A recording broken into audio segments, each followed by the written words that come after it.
परभणीत घडलेलं कृत्य हे काम माथे फिरून केलेलं आहे.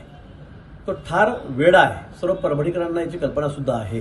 त्याला अटक करण्यात आलेली आहे. संविधान आपल्या सर्वांसाठी सर्वतोपरी आहे, सर्वोच्च आहे. आपल्या तुम्हा सर्वांना संविधानाविषयी नितांत आदर सुद्धा आहे.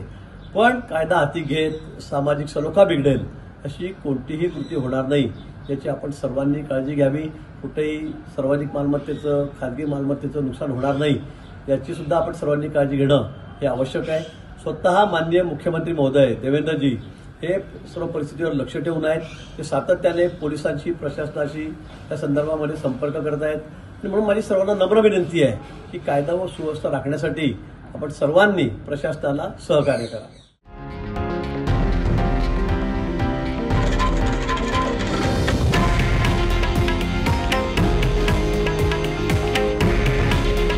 हे आहे देशातील नंबर 1 न्यूज नेटवर्क आणि आपण पाहत आहात TV9 मराठी.